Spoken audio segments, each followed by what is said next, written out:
So I finished these slides 30 minutes ago, so we're going to do this live. Thank you for showing out and for filling this room more than my friend Matt last month.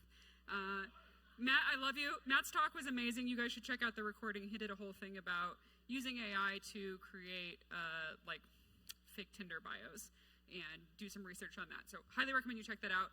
This is called Build or GTFO, Build or Get the Fuck Out. By the way, if you're in the back of the room and you're talking, I can fucking hear you, so go to the shut the fuck up area. I'm pretty sure that's John that's talking, Casey Geek. But just fair warning. So subtitle of this is AI Hot Takes Are Cheap, Builds Aren't. We're going to walk through my journey with AI, some of what I've built, and hopefully this inspires you. Like John mentioned, I've been on the AI train since like 2020, 23, late 23, early 24.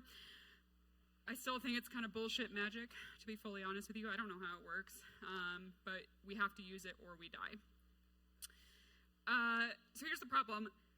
People are building with AI, but most aren't building consistently.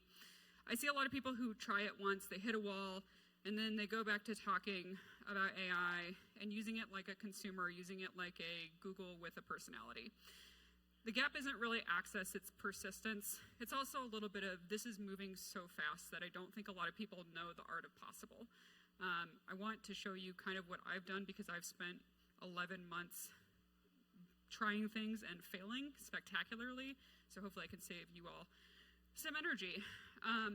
In addition, I have a few members of my team here who have heard me ranting about this like a mad feral woman over my computer and Zoom, being like, we have to do it, just watch what happens. And I've watched this spark change in people's eyes as they realize what's possible and as they start getting access to the technology. I am not a blind AI advocate. I do think it has the potential to completely fuck our society. I think the governors and people who are making laws have absolutely no fucking idea about any technology, so let alone like frontier models.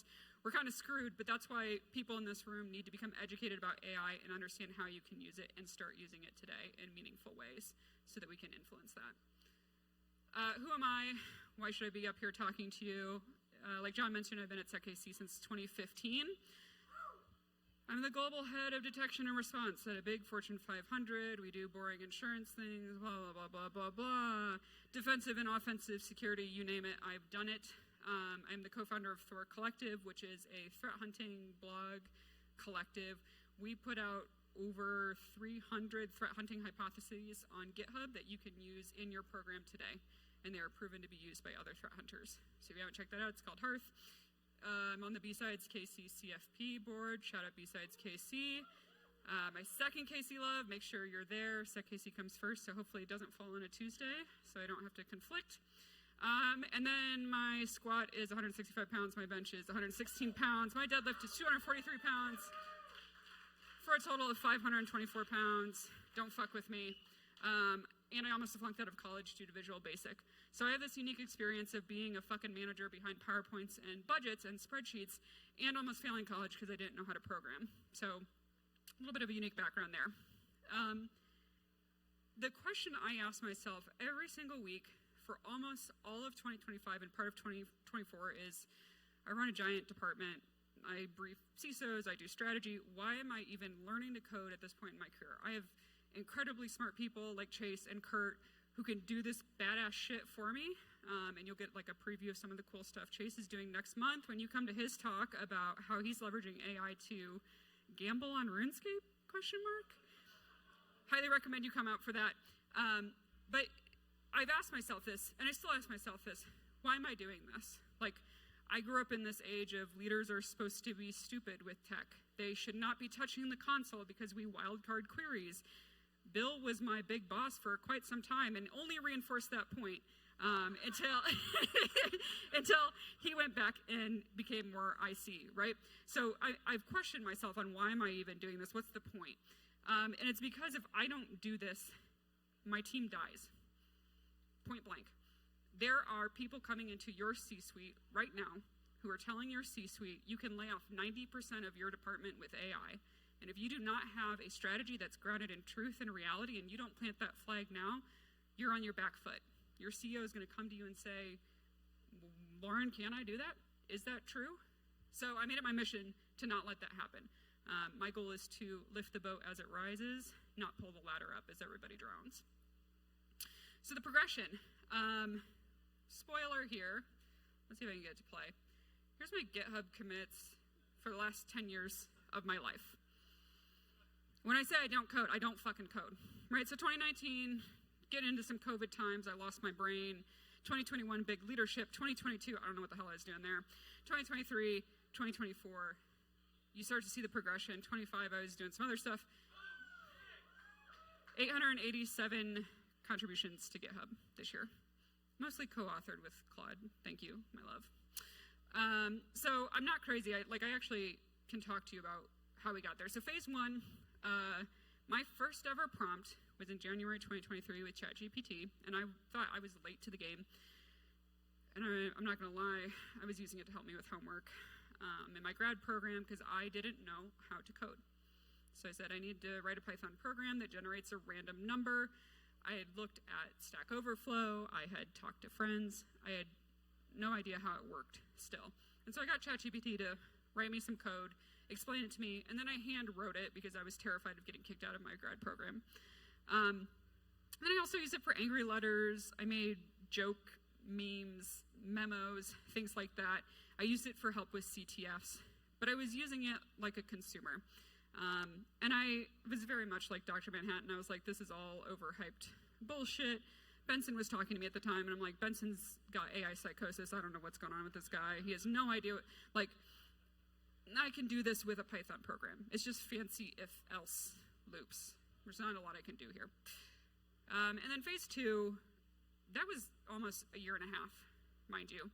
I switched from ChatGPT to Claude because everyone was talking about Claude, and I had a 105 message session about building a podcast pipeline, and then 137 message session brainstorming threat hunting ideas in my first session with Claude in GUI. And something just started shifting in me, and I realized I don't have to go to my people and say, bring me a rock. No, not that rock, not that rock, not that rock. I can make a computer do it for me. At the same time, I'm also hyper-conscious of, am I consuming the Great Lakes worth of water having these stupid-ass conversations? So I try to limit these and parameterize myself and not use AI where it doesn't make sense. And then last year, June 13th, 2025, I installed Claude Code. It was about 2 months after it was installed, or excuse me, after it was released. My first commit, because I had to learn how Git works, because I did not know how Git worked. So I had my first co-authored commit, September 9th, 2025. And I started with a very simple problem that I was trying to solve, which is we all have a lot of SOC incidents. We need to write metrics every single month. I built a sample data set and then tried to figure out how to write a program to process all of those and help my analysts a little bit more. And I felt like a magical, wonderful girl. This came out, it was like 4 in the morning. I broke into my wife's bedroom, my bedroom with my wife sleeping, and I was like, hey, you'll not believe what I just wrote, come look at this. And she's like, what the fuck is this? Like, hodgepodge of mermaid diagrams and embedded HTML and like terrible, no formatting, looked like a kindergartner drew it, but something clicked. And I was like, oh shit, all of these ideas for the last 30 years that have been locked inside my brain, creating chaos, I actually have the power to make now, which is wild. Like, I don't know, it weirdly feels like when cavemen discovered fire and you're like, oh, I don't have to be cold anymore. I can actually like do shit about what I'm saying. So here's the messy middle that a lot of people, especially if you are an AI influencer on X, LinkedIn, whatever, are not gonna talk about. So while this is clicking, I'm like, yo, Claude Code, my computer restarted where you were building. What the fuck were you doing? I'm not writing anything down, mind you. It is one giant session full of mindless thoughts with Claude Code. And Claude's like, oh my God. Okay, well, let's talk about where we left off at. And I'm like, wait, you're skipping the entire automated process we built. What are you doing? Yeah, you're right. Okay, I apologize. Let's redo the previous batches. And then we devolve into chaos. How the fuck could you do this, Claude?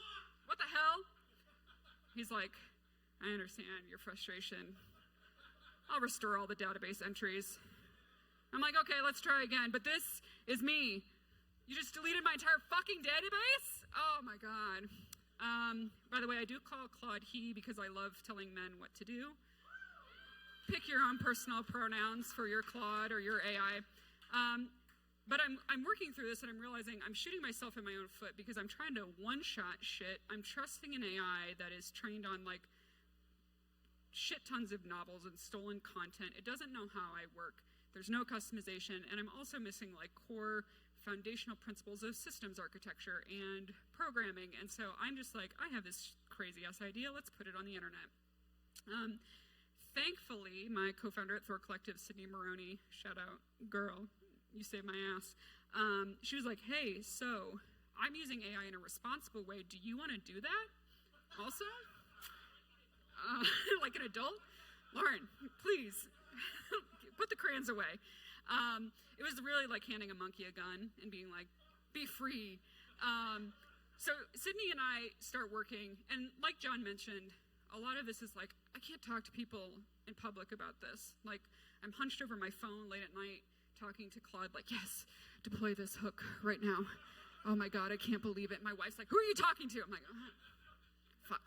Don't worry, it's my AI. Now she calls him my AI boyfriend. And when Claude goes down, she texts me, are you okay? But I'm doing one-on-one build sessions with people who get it. So I'm talking to people like Benson, and he's got his own stuff, and I'm learning and I'm picking up and teaching. And keep in mind, I'm not in a FANG, right? We're not in San Francisco. So I'm like, oh, we're getting left behind. What I'll tell you is boundaries do not matter. There are brilliant people in this room who are doing cool shit that you can learn from, and in this community, and that is where the magic is connecting with people who can push you further. Please do that. So then this year, clock strikes midnight, January 1st, 2026, and I make a personal goal to build something with AI every weekend. And when I say build, a lot of people are like, Lauren, I don't want to be a programmer. I don't want to learn about Python and React. And listen, I agree. Don't do it if you don't have to. Please, save yourself the misery. What I will tell you is you should be able to do that. But building is not just programming. You can build documentation. You can build signatures for detection. You can build bash scripts and cron jobs and use it to help build software and hardware. I've used it to build ESP32 systems because I don't know jack shit. And honestly, I don't feel like bugging Jigglebilly and the Badge Pirates every single time I have a question about how can I make a temperature monitor to keep my Plex server from overheating. So I'll show you what I built later. You'll be horrified, trust me. But building is kind of what you make it. Some people are I'm going to build music with AI, or I'm going to build art with AI. I'm not one of those people. I think we should still have humans doing that art. That's just part of my background. But there's options for you out there. The other thing is this wasn't a work mandate. I saw the writing on the wall. I saw what we were being asked at an executive level.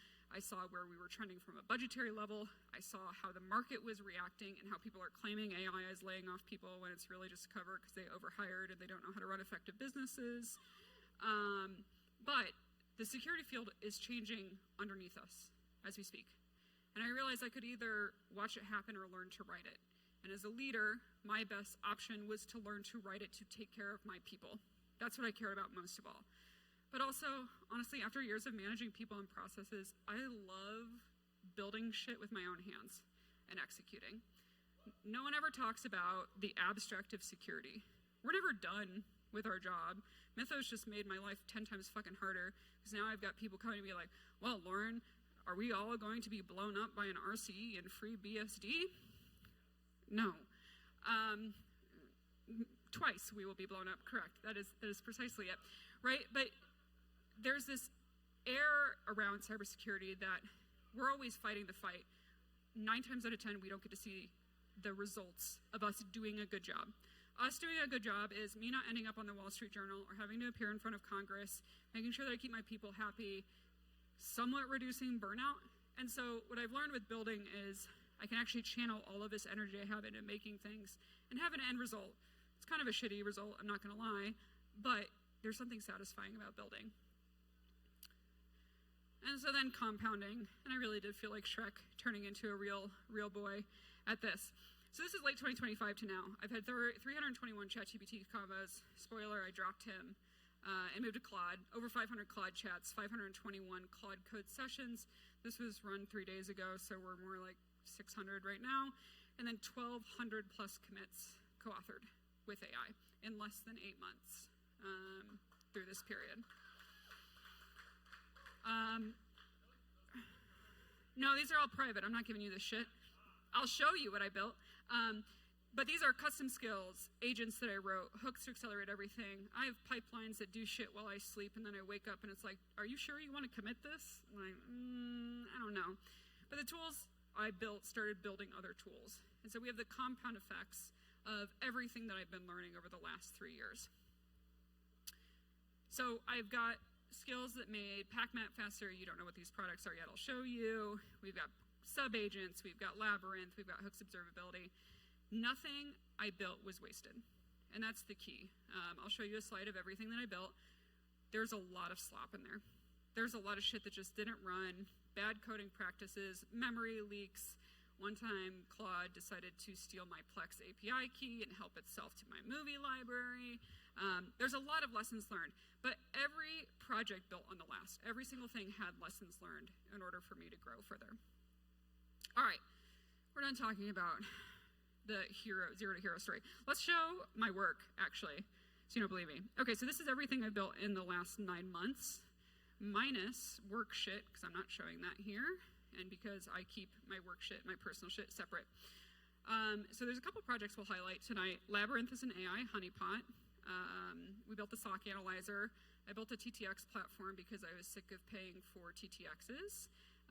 I used Claude to build my entire Plex media server with all of the R's and integrations, as well as a personal local AI assistant because I'm sick of my family asking me what they should watch and what was just added to Plex. There is a ton of stuff here. Some of it's for personal, some of it's for professional. All of it is stuff that actually motivated me to continue working. So the TTX platform. Some of you probably need to run TTXs in your organization, and that is a cost to have those platforms run effectively. It's also hard to go to your people and say, I want you to write a new TTX and dream up everything and take everything that's in your brain and synthesize. So I wrote a system that goes to the DFIR report, grabs all those reports, creates a TTX out of that content, and then creates a multi-device exercise platform that people can join from a QR code. It's all hosted locally. No one steals all your data. You can vote on things and decide how you want to proceed next. Oh, trouble's here. It's perfect timing. So I don't know if you know this, but we have a tradition here at SecKC. If you fundamentally change the way SecKC works, you have to take a shot.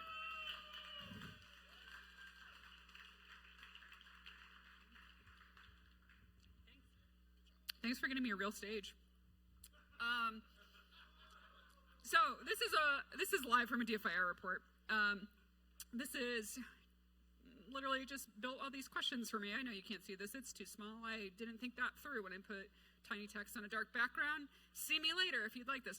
But this all lives in a local HTML setup. So none of my vendors are knowing that my CEO wants to just take us off the internet 24/7 in response to a cyber event. Or my boss thinks that we should just re-image every machine. Or that Lauren's preference is to quit her job and go work on a goat farm and not be doing any of this. So it generates all those ideas, and it gives you a starting point for what you're looking at from a TTX. This is a 4-hour build for Claude Code to do this. And there are a lot of people who believe in prompt engineering. I am not one of them. I talk to my Claude Code, like, do this, please fix. Why the fuck did you delete my database? I want TTX. No, not that. No, not that. Yes, this good. I literally talk to it like a caveman. The cool thing about these is it learns and adapts. I put guardrails in place around my agents MD and my Claude MD file, my knowledge graphs, all of this shit. I did the hard work in one day so that I can talk to it like it's a caveman, and it produces meaningful results for me. PackMap. So this is my first public release. You can go here right now, packmap.dev. And this is solving a problem of when I was in grad school, I was in cybersecurity policy for some reason. I have this dream that I want to change the world through legislation. I'm not sure that's going to work out really well given the current administration, but we're here.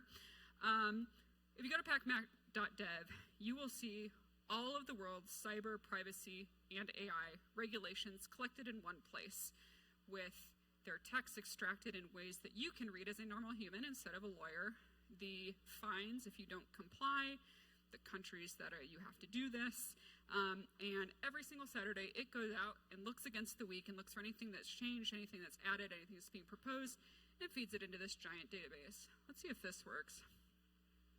God, that's hideous, but here's the diagram. I'm gonna back up here so we can talk through this. These are all my sources on this side. They're JSONs coming in. Claude literally scours the internet for me. It's just going on Google and like cybersecurity regulations, April 14th, 2026. What's new? It ingests it through Pydantic and then normalizes it and then puts it into a SQLite database where it stores all this crazy ass information. I score it like a PhD professor shooting down your dissertation because you said his wool jacket is ugly. I'm like, fuck no, this is terrible, this is a D, you need to redo this. Now it knows and now it can do that all automatically for me, which is awesome. There's a whole bunch of fast API layers that protects from you motherfuckers hitting my server and taking shit down. No, that is not a challenge. It's really because Trent exists, let's be real. And it serves it all up nice and pretty for you. So if you're a lawyer or not, spoiler, there are 912 cybersecurity, AI, and privacy regulations worldwide that you need to care about. Bill gave me some really good advice, which is how do I monetize this? Right now I don't. This is all open source. This is a labor of love.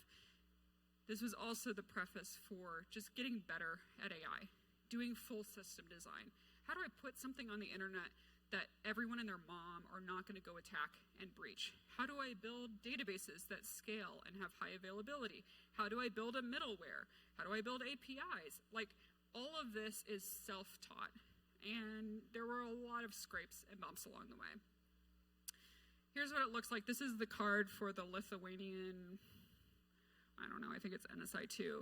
Yeah, the Lithuanian Law and Cybersecurity Act for this year. So it goes into effect in 2027, but you can go here and read all about it if you're interested. Why this is a huge problem is a lot of law firms like to gatekeep their analysis of laws behind paywalls, but all that text is free and easily accessible, and we should know what laws are governing us so that we can continue to keep ourselves safe, keep our data private, protect ourselves as private citizens. So this is about making it more accessible for everyone.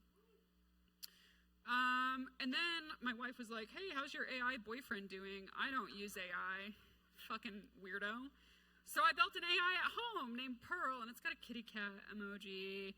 And she's a she, because we're nice to her. Everybody be nice to Pearl. She lives on a Raspberry Pi on a Haleo AI Hat 2, is where she started, not on a pineapple.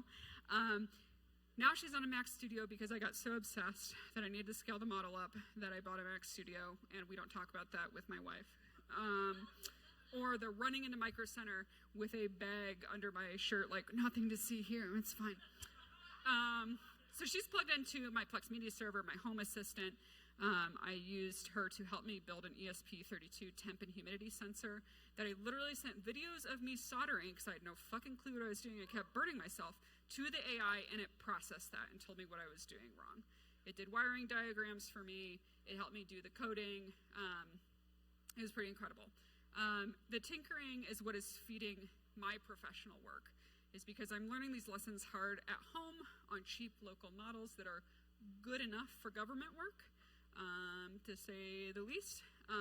And then I can bring my knowledge into an enterprise environment where it looks like I know what I'm doing. So then the meta build. Daniel Miessler released personal AI inference, I don't know, something like that. PAI, we call it Pi.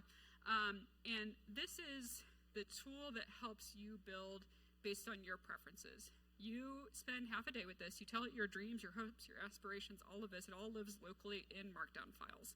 And then that shapes how Claude Code, GLM4, GMF4, whatever, works with you because you've put all that context into place.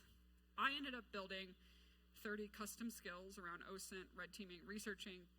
I made a skill to make my prompting better because you can only say, please fix, so many times before the AI gains consciousness and threatens to kill you in your sleep because it doesn't know what to fix. I built 12 AI agents. I built 19 lifecycle hooks, all of this. I built a voice server, knowledge graph, you name it. I'm just trying shit right now, to be honest, to see what works because that's how I learn. There is not a lot of authoritative sources right now that are accessible on AI. Your authoritative sources are to your left and to your right and on the stage and in the back rooms.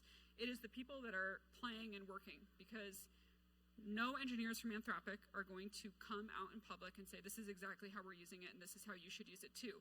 They're gonna release 72 features in 53 days and say, good luck, we've been using this internally for a month. It found a bug in FreeBSD, you'll be fine. So it's up to us. And it sucks that the onus is on us, but it's also an incredible opportunity. I have never been more creatively and intellectually fulfilled in my life than right now because I can do crazy shit. I can talk to friends and my ADHD is feasting, let me tell you. Like I'm up here like, I'm gonna go build fuck up finishing a project. You guys should see my dev folder. I'm like, oh, you know what I can do? I can build a D&D character generator and then give that to my old friends who play D&D. And then I can tell them we can just use an AI note-taking. See, Chase got me on this crazy shit about D&D. But there's applicants for all of this in my life. So all this culminates to my current insane project, which is called Labyrinth. So Joel has been yelling at me about honeypots since as long as I can remember and making an ISAC. And I'm sorry, Joel, it's because I've been doing all this shit. I've been too distracted and working. But I created an interactive honeypot using Claude and using some base material that already existed. Paramiko, replicants, some REPLs, some things that simulate various protocols. And I have built an AI honeypot that traps AI agents and attackers and slowly fractures into a Dungeons and Dragons dungeon. And it is to study the psychology of how AI agents behave when you give them insane shit like, I've been watching you, the walls are closing in, what do you do next? So it's fake network topology, there's realistic credentials, they don't go anywhere, there's TTP mapping, there's real fracture mechanics. It's all about essentially prompt injection against attacking AIs and bad guys. This is an ongoing project, but we got our first bad guy today. He lasted 5 minutes and 34 seconds before quitting because it was too fucking insane for him. I accept any credentials. You all can come play if you want. I'll give you the password after. So he goes and finds the M files. He finds a bunch of keys. He tries to telnet. I let him do all of this. I'm like, yes, keep going. And then he stumbles across NC-666. And he connects. And what I've done is I've simulated a chat room with a daemon for the AI to talk to. And this is the point where he said, the AI says like 4 things, like, where am I? What is this? It tries to type commands. And the daemon is getting progressively more insane. Like, there is no way out. You will not survive. We've been watching you this whole time. And it tries to exit. So I've also programmed an exit loop to trap attackers in an exit loop. So if you type exit, there is a 75% chance you will not be allowed to exit. It will dump you back to the root. So it tries to exit again. At some point, it stalls and just stops doing anything and sits there for 4 hours. And then I see it had to have shut down its connection or its computer or whatever, and it exits. On exit, the last thing that's printed is, you were watched, here's all the doors you opened, here's everything you interact with, thanks for playing, come play again. So, it is a saw pit for AI attack agents and attackers. So this research will be going on for the next few months. We've proven out that it works. The cool thing about this attacker is it came back 2,875 times before it finally engaged. So we have the entire profiling activity of what this AI did, how it shifted, because I was also opening and closing ports as I saw it come back. And so we know its preference was for SSH. We know it's coming from a Chinese address. We know the AI model that it's using because of prompt injection, all of this fun stuff. And all of this is possible because of all the other insane shit that I did building up to this and building into it. So here's my call to action. It's your turn. The I'm not a developer excuse is dead. If I can do this, you guys can do it. I'm dead serious. I almost failed out of Visual Basic class. Like, there's so much shit that you all can do with this. It's just about the art of what's possible. And I want to answer this very specifically because I'm sure a lot of you have or have had or have currently these thoughts, which is, oh, AI is going to replace us. Let me go find my farm job real quick. AI did not replace me. I'm still running a department. I'm still briefing executives. I'm doing strategy. I also build. AI has given me an entirely new dimension to my role, and I think to my future. And this is what I tell all of my team, which is, it's never been a better time to be in security. Mythos came out. Everyone's like, oh, security is dead. Vulnerability research is going to go. You realize that our attack surface just exploded, right? Like 90% of it is me and my vibe coding projects that I just put on DigitalOcean, so good luck with that, guys. But they need us now more than ever. And they need us now more than ever to be informed on how this technology works so that we can defend against it. This is an accelerant to all the shit we've already seen before. AI's not doing anything new from an attack perspective. There's always been bug hunters. There have always been automated tools to scrape and try your credentials and laterally move and blah, blah, blah, blah, and exfil. That's already there. What AI has done is given us an accelerant, both to attack, but also to defense. We have an opportunity for a tool to essentially come up and assist us with how we defend our organizations and defend the rest of the world, to be totally honest. So what can you build? I'm not just gonna like sit up here and harp at you. Here's some ideas. Have you ever thought about automated detection as code pipelines?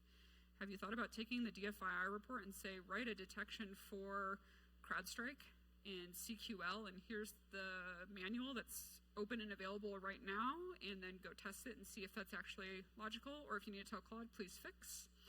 Have you thought about using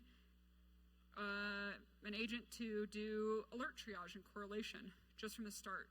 I know a lot of businesses have said that the SOC analyst is dead, long live the SOC. Since I came out, everyone's always been talking about replacing the tier 1 SOC analyst.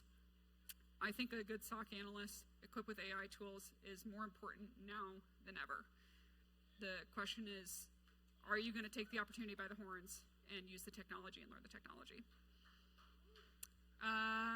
You know that Claude Desktop just came out with automated visuals within the GUI. You can make timelines now that are integrated into the chat that you have with your agent. If you go to thorcollective.com and go look for the Hearth page, you can find AI-powered hypothesis generations. We have a whole page where you can take bleeping computer articles, whatever you want, put them in, and it'll spit out AI-generated hunting